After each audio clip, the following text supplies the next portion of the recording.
Nah, bagaimana nasib dari sepak bola Indonesia pasca jatuhkannya sanksi dari FIFA? Pagi hari ini kita akan coba untuk mengetahui update-nya. Kami sudah mengundang Aristo Pangaribuan, kembali lagi, Direktur Hukum dari PSSI. Selamat pagi, Aristo. Selamat pagi, Mas Adrian. Dan juga biar lebih seru lagi bincang-bincang kita pagi hari ini, kita juga hadirkan Valentino Simanjuntak selaku CEO dari Asosiasi Sepak Bola Profesional Indonesia. Valen, pagi. Jebret! Udah kangen nih dengar suara jebretnya. Ayo dong bro, biar lebih semangat dulu pagi-pagi nih semuanya nih. Waduh. Coba dong, please. Come on dong, kangen nih. Ya, mudah-mudahan juara ya. Indonesia juara di SEA Games dan bermain di final dan akhirnya berhasil meraih medali emas. Jebret! Yeah! Gitu. Luar biasa jadi semangat pagi hari ini. Makanya merah putih, cincin juga. Oh, oke. Aristo dulu.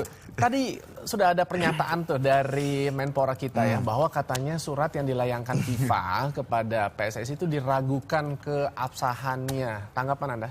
Ini menarik ya, tadi Menpora statementnya katanya belum baca. Ya. Tapi di website Kemenpora, di media-media kita udah lihat ada pernyataan dari Kemenpora. Jadi ini saya pertama, itu pernyataan tanpa approval dari menteri apa bagaimana? Apa kasih pernyataan dulu baru baca? Nah ini yang bahaya. Yang kedua, saya mau kritik juga ya rilisnya ya. Jadi dia mengatakan bahwa ini diragukan ya, karena janggal. Karena beberapa hal, saya sebutkan nih beberapa hal. Misalnya satu, dia lihat dari sisi gramatikal katanya. Ditulisnya di surat FIFA bahwa konsiderasi FIFA untuk membiarkan Indonesia SEA Games karena Indonesia was competing in 2015 Southeast Asian Games. Nah ini dipermasalahkan menggunakan past continuous was competing katanya. Padahal SEA Games sendiri belum mulai. Wah ini yang bahaya. Jadi course of eventnya aja mereka kok rasanya tidak melihat. Yang namanya SEA Games udah main dari tanggal 29 Mei 2015. Brunei Darussalam melawan Vietnam. Berarti sekarang sedang berlangsung. Gitu. Makanya sedang berlangsung. Berarti jadi lagi belajar bahasa Inggris nih ya sebenarnya. Berarti betul penggunaan past continuousnya. Ini terpaksa saya katakan begini karena alasannya mereka itu. Yang kedua, dikatakan bahwa tim transisi nantinya akan bekerja kasarnya untuk merestorasi lah kegiatan sepak bola. Nah ini juga tim transisi ini sudah tidak ada dasar hukumnya.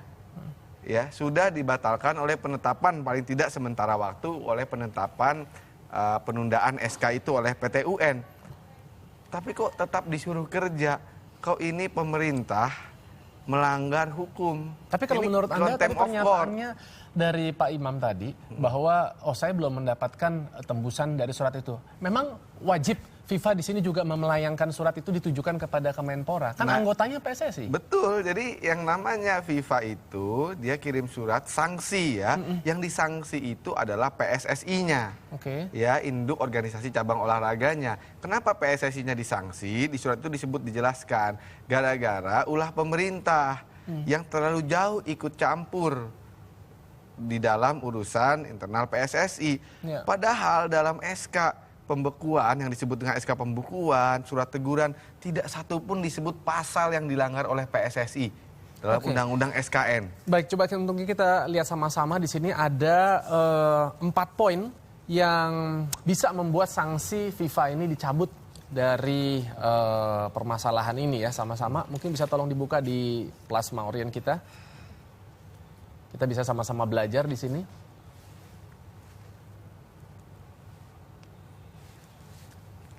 Oke, yang pertama, PSSI mengelola organisasi secara independen tanpa pengaruhi pihak ketiga, termasuk sebenarnya Kemenpora ya. Oke, kemudian tanggung jawab tim nasional dikembalikan kepada PSSI, kemudian tanggung jawab semua kompetisi PSSI dikembalikan wewenangnya kepada PSSI, klub yang mendapat lisensi PSSI mampu bersaing seluruhnya di kompetisi PSSI. Jadi artinya gini, kalau PSSI akhirnya tidak ada atau Kemenpora bahkan di sini membuat satu organisasi yang bukan PSSI. Artinya FIFA tidak mengakuinya dan sanksi ini tetap akan dijatuhkan. Loh, sudah pasti. Jadi bukan hanya FIFA, negara juga tidak mengakuinya karena yang namanya induk organisasi cabang olahraga untuk bisa disebut sebagai PSSI itu ada 3 persyaratan utama. Satu, dia harus berbadan hukum. Yang kedua, dia harus mandiri. Yang ketiga, dia harus menjadi anggota dari Federasi Olahraga Internasional yang bersangkutan. Ini syarat mutlak, ini bukan aturan FIFA, ini aturan dari Undang-Undang Sistem Keolahragaan Nasional. Jadi di situ ada 2 tata hukum. Pertama tata hukum organisasi, FIFA dan PSSI. Yang kedua adalah tata hukum positif Indonesia. Jadi tidak bisa serta-merta bikin tim transisi bertindak sebagai induk organisasi cabang olahraga. Itu melanggar dua tata hukum tadi. Ya, jadi memang pemerintah saya khawatir, dan oleh karena pertimbangan itu juga PT UN ini mengabulkan seluruh gugatan PSSI terhadap permohonan penundaan. Karena kacaunya produk hukum yang dikeluarkan oleh eksekutif. Dan atas nama pembenahan sepak bola, saya sayangkan hukum juga ditabrak kiri kanan. Jadi atas nama memberantas mafia, entah apa itu yang dimaksud mafia sepak bolanya, diterabaslah kiri kanan. Saya khawatir, jangan-jangan pemerintah ini memelihara konflik ini, kemudian sengaja mendelegitimasi PSSI, kemudian membuat federasi baru dan mendaftarkannya dari awal. Nah, ini yang salah dan ini yang tidak bisa diterima oleh FIFA. Baik, mungkin nanti kesempatan lain kita akan coba konfirmasi juga ya dari pihak Kemenpora. Tapi sekarang bagaimana nih dari sisi pemain setelah dijatuhkannya sanksi dari FIFA? Karena udah ada beberapa pemain ini yang bahkan ya dipotong gajinya, bahkan sampai ada yang udah berpikir untuk hengkang untuk pergi ke klub lain yang di luar Indonesia. Valen. Iya, saya pikir memang kalau kita bicara tentang pemain, mereka selalu jadi korban, ya. Artinya begini, kalau tadi Pak Aristo bilang bahwa dari sisi legal, dan sekarang pertanyaannya saya tidak terkait dengan masalah legal, jadi saya tidak masuk ke sana. Yang saya mau garis bawahi adalah orang-orang ini pun yang ada sekarang bersama dengan kepengurusan Pak Aristo sekarang, itu juga orang-orang yang dulu juga ada sebenarnya di dalam konflik yang pernah ada sebelumnya. Baik. Ya, dulu ada yang namanya dualisme federasi, dualisme tim nasional, dan itu memalukan. Dan yang jadi masalah siapa? Pemainnya juga. Sekarang seakan-akan para pihak ingin bermain secara media bahwa mereka ini yang menjadi salah satunya yang menjadi penyebab pemain sekarang menderita. Enggak, pemain menderita udah lama gitu. Dan ketika pemain meninggal ada sampai 4-5 pemain, di mana orang-orang ini semua? Kenapa gaji mereka baru dibayar saat mereka udah meninggal dan lain sebagainya? Jadi kalau kita bicara tentang penyelamatan pemain yang ada sekarang ini, saya pikir bukan hanya bisa dilihat dari salah satu aspek ya gitu. Kita bicara tentang aspek hukum, kita bicara tentang aspek yang mungkin ada beberapa yang memang menjadi persyaratan. Tapi bukankah itu tanggung jawab dari klub untuk membayar gaji kalau sampai juga ada yang itu yang makanya saya katakan tadi, kalau ada klub-klub sekarang yang mengatakan bahwa karena konflik ini maka kami tidak memberikan hak pemain, saya pikir itu banyak harus kita telusuri dulu. Klub yang mana? Karena banyak klub juga ketika belum ada konflik ini pun sudah tidak melakukan yang namanya pembayaran hak terhadap pemain. Gitu. Jadi kalau sekarang ditanya pertanyaan tadi dari Mas Adrian bahwa bagaimana nasib pemain? Pemain sekarang dalam kondisi yang memang kemarin sebelum ada ban juga sudah diputus katanya kontraknya. Dan itu hanya 25% dan lain sebagainya. Nah, ini juga menjadi hal yang memang concern apa yang akan terjadi di depan, ini menarik untuk dilihat gitu. Dan satu yang memang menjadi sekarang menjadi semakin sulit ditebak adalah bahwa organisasi PSSI secara internasional sudah di-ban. Gitu. Adapun sekarang Kemenpora harusnya sudah melepaskan yang namanya SK pembekuan karena ada putusan sela. Baik. Nah, berarti sekarang pemain tetap aja dalam posisi yang gantung kan gitu. Mau main di mana, liganya di mana, gitu. Nah, ini yang memang menurut saya harus ada nanti pemecahannya, gitu. Karena sekarang kalau dari induk organisasi PSSI sendiri, bahasanya kan selalu secara media menyalahkan Kemenpora. Selalu Kemenpora yang dinyatakan menjadi penyebab masalah ini gitu. Nah, saya pikir selama gaya komunikasinya masih seperti itu antara keduanya, ini tidak akan ketemu solusi gitu. Sementara kalau dilihat dari syarat FIFA, ini kan seakan-akan disuruh ngomong ke Kemenpora, tapi melalui PSSI, karena semua poinnya itu kan jelas bahwa ini mengacu kepada apa yang dilakukan oleh Kemenpora kan gitu, Mas. Baik. Kembali lagi tadi ke nasib para pemain. Kalau himbauan dari Valen selaku CEO-nya dari Asosiasi Pesepak Bola Profesional, melihat aset-aset kita ini sudah mulai dilirik dan ternyata juga ada gayung sambut gitu loh dari mereka yang sepertinya mereka memilih untuk hengkang. Sekarang keluar pun kan kalau di ban nggak bisa, Mas. Gitu. Jadi menurut saya begini, bagi pemain sebenarnya juga kalau dia secara individu akhirnya dia nggak bisa karena kita ITC. sudah di ban secara international transfer certificate-nya nggak bisa keluar. Makanya yang penting adalah bahwa sampai hari di mana mereka kemarin dinyatakan putus kontrak itu harus diselesaikan. Saya sudah katakan itu kepada para pemain, diselesaikan yang memang sudah disepakati di belakang. Artinya apa yang sudah disepakati secara DP dan apa yang sudah disepakati per nilai kontraknya per bulan sampai dengan bulan Mei, sampai dengan klub mau memutus kontraknya itu harus diselesaikan. Otherwise silakan gugat gitu. Karena ini masalah nasib, ini masalah hidup keluarga, ini masalah nyawa gitu ya. Kenapa saya bilang nyawa? Karena memang ini sudah pernah terjadi. Dan sekarang pemain main tarkam ya, 300, 500, 700 ribu mereka main. Ada juga yang buka bengkel-bengkel motor ya, yang kecil maksud saya ya. Sinetron. Ya main sinetron masih lumayan lah dapatnya kan. Tapi kalau yang udah mulai susah ngutang segala macam ini lucu. Dan ada satu yang lucu Mas. Dan mungkin Pak Aristo perlu saya laporkan juga karena beliau direktur legal kan. Bagaimana klub itu tidak memberikan haknya pemain, tetapi pemain kalau mengajukan pinjaman itu jadi kasbon. Kan lucu. Mereka nggak bayar, tetapi mereka pinjemin masih menjadi berupa hutang. Kok bisa? Sementara pemain masih diutang. Haknya saja belum dipenuhi. Belum, tetapi kondisinya katanya itu utang pemain ke manajemen, katanya kasbon. Nah ini kan hal-hal yang mungkin nggak sampai ke levelnya Pak Aristo. Jadi makanya kesempatan hari ini saya juga sekalian menyampaikan gitu bahwa ini terjadi gitu. Jadi yang namanya penderitaan pemain bukan hanya dengan kondisi yang sekarang sebenarnya, tapi sudah di belakang sana ini sudah terlalu sering terjadi sehingga pemain pun jenuh, pemain pun frustrasi, pemain pun dalam keadaan yang akhirnya hanya bisa menerima kan gitu. Dengan apa yang terjadi kurang lebih paling tidak 1 sampai 4 tahun ke belakang. Oke, jadi kira-kira tanggapannya apa tuh Arif terhadap yang nasib pertama pemain ya kita? pasti memang PSSI atas sanksi ini saya bilang ini kan vicious cycle. Ya, di paling bawah pemain dan masyarakat sepak bola yang hidup di dalamnya, wasit, official itu menjadi korban. Ya. Nah, tadi menanggapi betul memang saya nggak tutup mata banyak permasalahan gaji pemain yang menjadi PR PSSI karena ini adalah dosa bawaan dari dualisme. Jadi ketika dualisme itu liganya ada 2, Mas. Ya, ketika liganya ada 2, ketika yang satu berhenti, mesin produksinya berhenti, maka dia tidak mampu lagi menghidupi orang-orang yang ada di dalamnya. Dan ini banyak sekali yang masuk ke PSSI. Ya, ketika kita 2013 kita damai, inilah PR legal nomor 1 yang harus saya selesaikan. Nah, kita sebenarnya kalau kita bicara secara hukum itu kan tanggung jawab betul kata Mas Adrian klub dengan pemainnya. Tapi PSSI punya tanggung jawab moral di sini. Maka kita create sebuah sistem yang namanya ada membuat badan yang menyelesaikan namanya Badan Adjudikasi Sengketa Pemain. Ya, kita menyelesaikan hal tersebut. Ya, laporan banyak termasuk dari laporan dari APPI dan laporan dari pemain-pemain secara individu. Dan kita beberapa sudah kita selesaikan. Ini ibaratnya kita sudah membuat sistem dan ini akan berjalan. Tentunya kita sangat berduka ya pemain-pemain. Pokoknya ini saya lihat ini memang dosa bawaan nomor 1 dari konflik kemarin. Nah, oleh karena itu ketika kita mau menjalankan sebuah sistem ini baru selesai kita dualisme 2013 ya bulan Maret, bulan Juni, 2014 akhir dihajar lagi. Ya itu sekarang beda. Sekarang bukan dalam tanda petik perang saudara, tapi sekarang perangnya melawan pemerintah.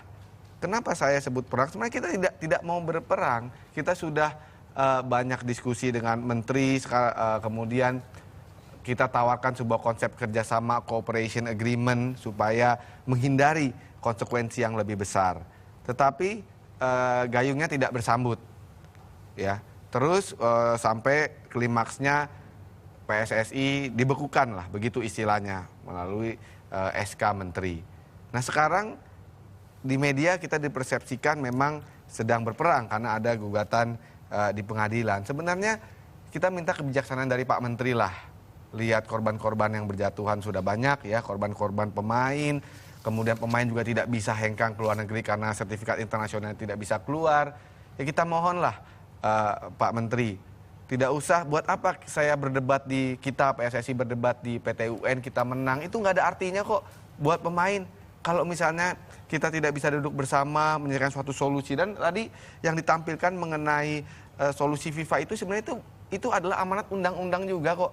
Amanat undang-undang sistem keolahragaan nasional. Jadi bukan ada dicurigai ini FIFA dan PSSI. Jangan-jangan memang sengaja. Wah itu tuduhan yang luar biasa. Tapi kalau menurut Valen, Menteri kita ini memahami nggak sih sebenarnya permasalahan terjadi dalam dunia sepak bola Indonesia yang sudah cukup lama? Kalau dibilang memahami secara A to Z, saya pikir Pak Aristo jauh lebih tahu. Karena beliau jelas fokus kepada permasalahan yang namanya sepak bola. Gitu. Tetapi dasar ketika menjadi sebuah tindakan waktu di awal yang saya tahu adalah bahwa yang mau dilakukan adalah sebuah perubahan. Salah satu contohnya adalah ketika di bulan November kami mengirimkan surat kepada BOPI dan itu ditanggapi positif ketika sampai dengan bulan November itu musim lalu 12 klub belum melunasi pemain. Sampai kemudian di bulan Januari hanya tinggal 1 klub yang belum melunasi pemain. Nah setelah itu kemudian memang ada dinamika yang terjadi. Sehingga kemudian masalah teks dilihat, kemudian juga masalah perizinan dan lain sebagainya. Nah itu di luar konteks kita sebagai asosiasi. Tetapi awalnya yang saya tahu beliau ingin memberikan sebuah dampak yang lebih positif gitu ya. Tetapi kalau Mas Adrian tanya dia tahu apa tidak, saya pikir memang saya bilang tadi A to Z Pak Aristo lebih tahu. Tetapi saya juga mau garis bawahi tadi apa yang dikatakan Pak Aristo. Kadang-kadang PSSI ini juga nggak konsisten, Mas. Ya. Nah, apa nih ketidakkonsistennya nih menurut Dan ini mudah-mudahan bisa difasilitasi oleh Pak Aristo sebagai legal director sekarang. Misalnya yang pertama, katanya tadi FIFA di bawahnya itu adalah PSSI sebagai anggotanya sehingga tidak boleh bla bla bla bla bla. Pak Mas Adrian, asosiasi pemain yang sudah punya MOU dengan yang namanya FIFA dan itu dicantumkan dalam statuta itu adalah yang namanya FIFPro.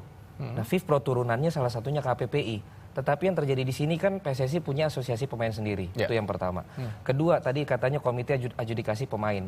Akhirnya kita juga berikan itu kepada mereka karena kita frustrasi, Mas. Karena banyak sekali waktu itu kasus-kasus yang tidak ada tanggapan dari klub.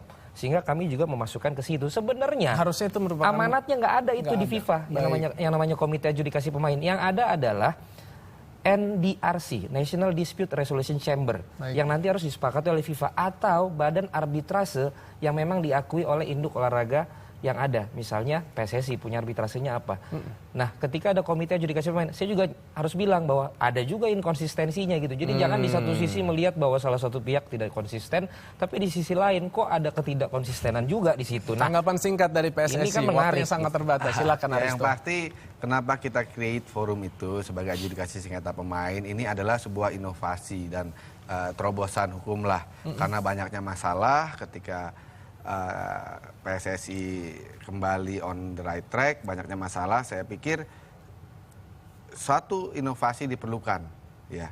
Nah, yang kedua masalah banyaknya asosiasi pemain, justru bagus dong, banyak asosiasi pemain, artinya banyak suara kolektif dari para pemain sepak bola. Nah, tadi masalah NDRC itu kita mengerti betul, ya, itu memang tujuan PSSI pasti ke sana, nantinya pasti ke sana.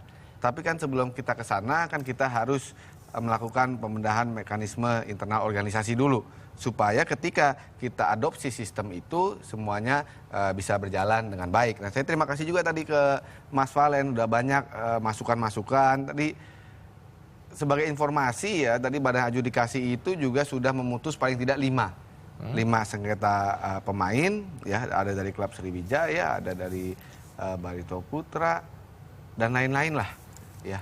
Ada beberapa yang sudah kita putuskan, baru kita berjalan dan itu dipatuhi para klub. Sekarang muncul nih masalah. Tapi menarik juga Pak Aristo bilang ya kan bahwa internal ini.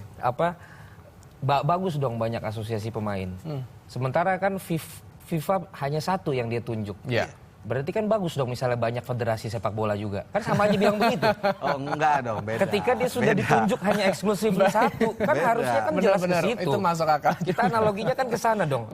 Nah, untuk memfasilitasi NDRC tadi kan sebenarnya mudah. Fasilitasi asosiasi pemain yang diakui karena yang namanya memutus kasus, Mas, itu hubungannya ada kaitan dengan perwakilan pemain, perwakilan klub dan dari manajemen maupun juga arbiter. Tapi itu kita bahas beda tema lah. Terima kasih banyak Valen dan Aristo. Sayang sekali waktu kita sangat terbatas. Kita juga tentunya memberikan kesempatan terus kepada PSSI untuk juga melakukan pembenahan. Tapi juga tentunya pembenahan harus secara cepat. Karena kasihan ini. Loh, sekarang bolanya bukan di PSSI Mas Adrian. Betul. Di Pak Menteri. Nah, ini juga menjadi momen berharga buat kita semua. Kemenpora, termasuk juga mungkin sekarang wakil rakyat yang juga semakin gelisah katanya ingin mengajukan hak interpelasi. Hak untuk bertanya terhadap kekisruhan ini. Dan katanya mengharapkan dari pihak Kemenpora untuk memberikan klarifikasi. Tapi apapun itu, ini bisa menjadi momen buat kita sama-sama menata untuk cepat mengembalikan lagi potensi sepak bola Indonesia yang begitu dicintai oleh seluruh masyarakat. Walaupun mungkin kalau kita bicara mengenai prestasi, saya ingat tahun 2012 saja Indonesia itu masih di peringkat 152 dunia. Sekarang bahkan katanya terpuruk menjadi 159. Sangat memprihatinkan, tapi tetap semangat bahwa selalu ada titik cerah dari setiap permasalahan. Kemudian ada Pak Aristo.